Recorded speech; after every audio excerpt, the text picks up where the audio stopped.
is a raspberry or berry goza, should I say, because there's multiple berries in here, brewed cheaters method to fit the category 28C wild specialty beer. And I'll tell you how I did all that. Now, the base recipe is proper German, like goza style. It was almost half and half German wheat malt, German Pilsner malt, and then 20% at the end was German acidulated malt. We had some Hallertau hops. First were hopped, and that was it. Some sea salt and some raspberries. Now, to make this a cheaters goza, what happened was the wheat Pilsner mash was done for an hour. After that was done, and you know, we're testing it through to make sure that we've got our conversions.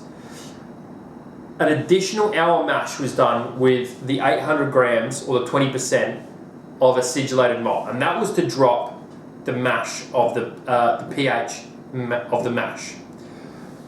We then boiled it, did all those lovely, you know, did a full boil, all of that stuff. First were hop with some Hallertau, because we wanted to try and cheat the beer into becoming a goza without having to kettle sour or traditionally sour. And it worked. And it fucking worked. So the other thing we did there was add sea salt at the end of boil. Straight in, done, and fermented it with, we fermented it with German ale yeast. Now, the raspberries or the berry mix was added after primary fermentation was complete. We added a roughly 2 kilos, I think, of berries into a conditioning cube, into a sack, into a muslin bag, however you want to say that, and we left that for 2-3 weeks.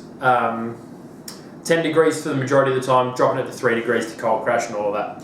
And what we're left with is this delicious beer. So sorry that took forever to explain, but it was one of those, it's a real weird one because it's not a real goza really, but the cheaters method it's working. So I want you all to try that to give it a go and to tell us what you think. Now, I'll put the link to the recipe and stuff below. Go for your life.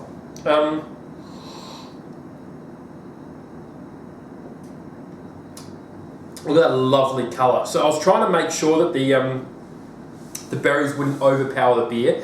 I still wanted some tartness and some of that salt. And you do get that, but compared to some of these like crafty, crafty gozas, the salt level in this is nothing. Like, I put about 20 grams in for a 27 litre FE volume, fermented volume, sorry. And you get salt flavour and stuff out of it, but it's not like doing a tequila slammer where, you know, that's salt is the main focus. You just get this lovely little sip and hit of salt. It's not like a craft goza where salt is like the main focus. The tartness is there, but it balances really well with the fruit as well. I feel like this is a really good combo of fruit to tart to salt, especially for someone who isn't maybe into gozas all that much, because we've got this brewing company in Australia called Nomad, and they do this salt and pepper goza, and fuck me, like, that shit is salty as fuck, like, and you have one and it's good, but you're definitely not reaching for another can, whereas you could sit on this shit all day. Like, this is easy to drink. If you know, so you can definitely get berry on the nose. You get this tartness with this back end salt that's all cut through by this berry combo. So there was raspberries, blueberries, cherries, blackberries basically thrown into this. And I kind of like that medley. Sometimes it can be a little bit like a one-note song when you've got just the cherries or the raspberries or the whatever. But I like this little wish-wash of fruit here. So it's a 4% beer, IBU of 11, you couldn't tell, and SRM of 3, but that was obviously just a Pilsner and what's this called? wheat malt. That's not taking into account any of the fruit that's been added, which is, you know, right there. So, not so sure. Bitterness, there's no bitterness. This is all, it's fruit tart and salt on this one, and this is a keep on tapper for me. My lovely Mrs. Georgia, she likes the fruity beers, the gozes, the sours, stuff like that. I've had to ask her to politely leave me some for the end of so I can get this recorded for you lovely people. So now she can go for her life and knock the keg off. But the boys have loved this one as well. This has been a real crowd pleaser, real summer drink.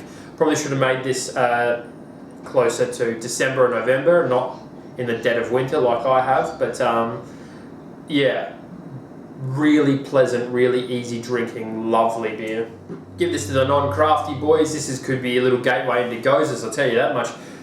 The tartness isn't so much that anyone's going to be put off. The fruitiness is there for a lovely beer for all, and the saltiness is there if you look for it. But if look, it might throw a couple of people off maybe, but I think that the fruit will give everyone the reprieve from the salt.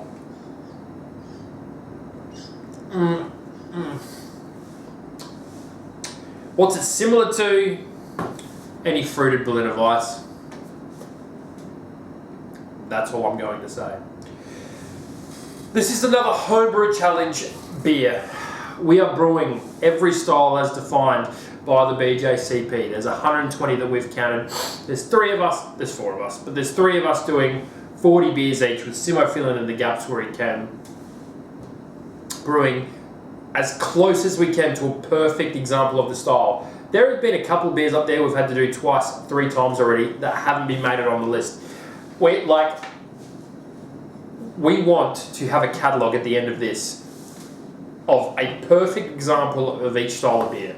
And we're hoping that we can, do that for all of you lovely people. And that's why we're asking for you guys to like and subscribe and follow along and tell us where we've gone wrong. Brew these yourself and go, no, craft beer banter .brewing gents, this is not a perfect example of the style. Here's this. And now we try and get the, try taste commercial samples wherever we can. And for every beer up there so far we have, to my knowledge. But there's a couple up there that are a bit I've tried gozers, I've tried watermelon gozers, different. I've never tried an all berry gozer, but best shot, best guess, as close as we can is what we're going for. Again, try it yourself, tell us what you think. Be good to your mothers. We'll see you next time.